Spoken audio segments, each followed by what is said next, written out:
Hello दोस्तों।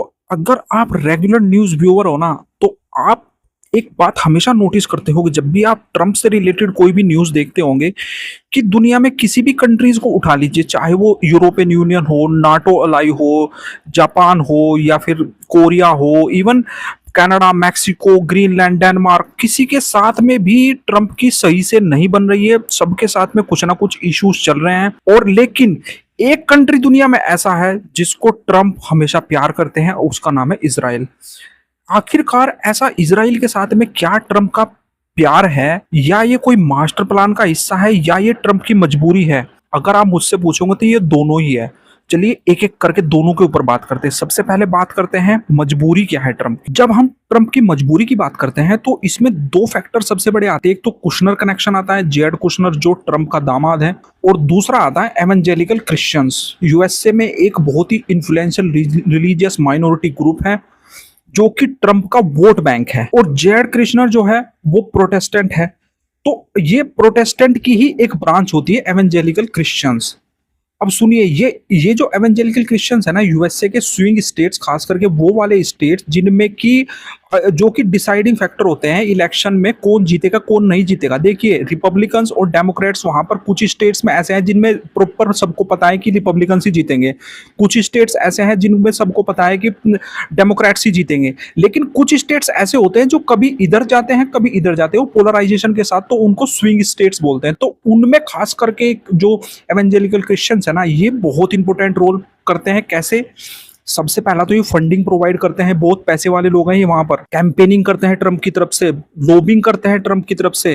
ठीक है, तो ट्रंप के लिए ये लोग कुछ भी करते हैं, वो वाली सिचुएशन है। तो ये पक्का वोट बैंक है ट्रंप का। अब आप बोलोगे वेट वेट, ये सब इसराइल के साथ कैसे जुड़ा हुआ है? वो तो सब ठीक है, लेकिन इसराइल के साथ क्या कनेक्शन है?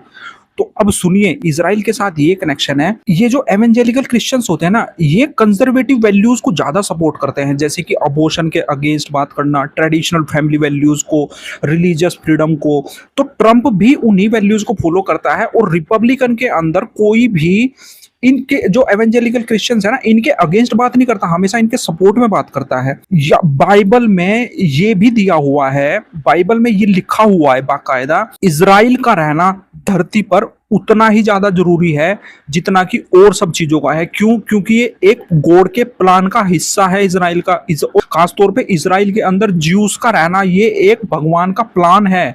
तो हम इसको नेग्लेक्ट नहीं कर सकते हैं। उनकी प्रोटेक्शन हमारा धर्म है। अगर सिंपल शब्दों में बोलूं तो वो बिलीव करते हैं कि इजराइल का स्ट्रोंग रहना प्रोफेटिक इवेंट्स, यानी कि जो फ्यूचर में होने वाले इवेंट्स से जुड़ा हुआ है। इजराइल का एग्जिस्टेंस बहुत इंपॉर्टेंट है। ये भी हमारे जो ज्यूज है ना, उनके लिए बहुत ज्यादा जरूरी है। अब आप समझिए, वो कंजर्वेटिव हैं और वो इस तरीके से मानते, तो वो ऑब्वियस सी बात है वो इजराइल को बहुत ज्यादा सपोर्ट करेंगे। हालांकि इजराइल में जो क्रिश्चियंस है ना, वो बहुत छोटी सी माइनॉरिटी है, 1 से 2% की पॉपुलेशन है वहां की, और उसमें भी अलग अलग डेनोमिनेशंस है। लेकिन फिर भी वहां पर, क्योंकि ये इजराइल के ही एग्जिस्टेंस को सपोर्ट करते हैं, तो इसलिए कनेक्शन जो है इजराइल का यूएसए का, खासतौर पे डोनाल्ड ट्रंप का, बहुत स्ट्रॉन्ग बनता है। अब कुशनर कनेक्शन क्या है? दामाद जो है डोनाल्ड ट्रंप के। अब सुनिए, डोनाल्ड ट्रंप ने अपने दामाद यानी कि जेड कुशनर को शांति दूत बना के प्रमोट कर रहे हैं पिछले कुछ सालों से, खास तौर पे मिडल ईस्ट में।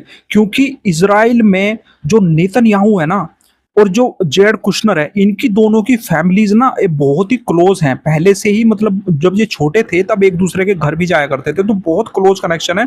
तो इसलिए दोनों एक दूसरे को बहुत अच्छी तरीके से सपोर्ट करते हैं। तो यही कारण है कि डोनाल्ड ट्रंप ने जेड कुशनर को चुना था कि तुम जाके मिडल ईस्ट के अंदर शांति दूत बनो, यानी कि वहां पे पीस प्रोग्रेस करवाओ। और इसी के चलते डोनाल्ड ट्रंप के इसी बात के चलते कुशनर ने 2020 में अब्राहम अकॉर्ड को करवाया था, याद है, जिसमें यूएई ने और बहराइन ने और एक कंट्री और ने मिलके ये रिकॉग्नाइज किया था कि इजराइल भी अब एक कंट्री है। इससे पहले वो लोग इजराइल को कंट्री ही नहीं मानते थे, वो कहते थे इजराइल का एक्सिस्टेंस नहीं है। लेकिन कुशनर ने ही वो एफर्ट किए थे जिसकी वजह से इजराइल को उन्होंने रिकॉग्नाइज किया था। देखिए, ये क्रिश्चियंस का जो एवेंजेलिकल क्रिश्चियंस का जो मैटर है इजराइल के साथ में और ट्रंप के साथ में और कुशनर के कनेक्शन, ये चारों चीजों को अगर एक साथ जोड़े तो ये धर्म से जुड़ा हुआ है। तो जैसे ये धर्म से जुड़ा होगा तो कंजर्वेटिव है, तो ऑब्वियस सी बात है ट्रंप के लिए ये मजबूरी बन जाता है कि इनको साथ में लेके ही चलना है, चाहे दुनिया इधर की उधर जाए। और इसी के साथ चलते हुए डोनाल्ड ट्रंप ने ही जेरूसलम को इजराइल की कैपिटल ऑफिशियली डिक्लेयर किया था और माना था, और यूएस एम्बेसी को तेल अवीव से शिफ्ट करके जेरूसलम लेके गया था। अब बात करते हैं ये ट्रंप का मास्टर प्लान कैसे है इजराइल को हर टाइम प्रोटेक्ट करना। देखिए, ईरान को काउंटर करने के लिए अगर मिडल ईस्ट में कोई सबसे बड़ा रिलायबल पार्टनर है यूएसए का, तो वो इजराइल है। वो कहते हैं ना, ऑल टाइम फेवरेट है वो रहेगा ही रहेगा। तो अब देखिए, अगर इजराइल ने ईरान को नहीं रोका वहां पर, तो ईरान क्या करेगा, ट्रंप की जो, यानी कि कहने सकते हैं यूएसए की जो एनर्जी डिमांड्स है, जो तेल और गैस जो यहां से जाता है अरब से, मिडल ईस्ट से, वो स्ट्रेट ऑफ हॉर्मुज से होके जाता है। और strait of Hormuz choke point है जिसको ईरान जब चाहे बंद कर सकता है। तो समझिए अब ये जो इक्वेशंस बने हुए हैं कैसे बने हुए हैं। और दूसरा पॉइंट है रशिया और चाइना को काउंटर करना, क्योंकि रशिया और चाइना आज के टाइम में ईरान के ऊपर काफी ज्यादा इन्फ्लुएंशियल हो चुके हैं। जहां तक की बात हो रही है कि चाइना जो है वो अभी ईरान से ऑयल परचेज कर रहा है, और वो भी युआन में, ना कि डॉलर में। पेट्रो डॉलर को गिराने की कोशिश की जा रही है, जहां पर सारी दुनिया में ऑयल की जो खरीद और बेच जो वो डॉलर में होती है, लेकिन ये दोनों देश युआन में कर रहे हैं। तो समझिए डायरेक्टली यूएसए की करेंसी, यानी कि यूएसए की जो एक ताकत है ना, उसको चैलेंज कर रहे हैं। तीसरा पॉइंट आता है, ईरान जो है ना वो चाइना के बीआरआई यानी कि बेल्ट एंड रोड इनिशिएटिव को सपोर्ट करता है, और कहां से, और मिडल ईस्ट से उसको गुजरवाने के लिए पूरी की पूरे एफर्ट भी कर रहा था। लेकिन जो ट्रंप चाहते हैं वो चाहते हैं कि आईएमईसी को सपोर्ट। देखिए, इसमें यह भी है कि 2021 में चाइना और ईरान के बीच में एक स्ट्रेटेजिक पैक्ट हुआ था, जिसमें चाइना ने बोला था हम $400 बिलियन का ईरान में इन्वेस्टमेंट करेंगे, बदले में ईरान हमको सस्ता तेल प्रोवाइड करवाएगा 25 सालों तक। तो अगर चाइना और रशिया फैक्टर को काउंटर करना है ना मिडल ईस्ट में, और अपना इन्फ्लुएंस ट्रंप को बना के रखना है, तो ईरान को कंट्रोल करना पड़ेगा, क्योंकि ईरान को कंट्रोल अगर नहीं करेगा तो ये उनको सपोर्ट करेगा। और सबसे बड़ी बात, अगर ईरान को काउंटर करना है तो ट्रंप को इजराइल को मजबूत बनाना पड़ेगा, वो चाहे हथियार देके, चाहे उसको टेक्नोलॉजी देके, ये हर तरीके से सपोर्ट करेगा, चाहे फाइनेंशियली सपोर्ट करे। तो अब समझिए बात को, ट्रंप अपने मास्टर प्लान को इस तरीके से वर्किंग आउट कर रहा है कि वो अपने अमेरिका फर्स्ट का जो ड्रीम है उसको भी पूरा कर रहा है, और साथ ही साथ में उसके जो कंजर्वेटिव जो ट्रेडिशनल वैल्यूज है उनको भी सपोर्ट साथ साथ कर रहा है।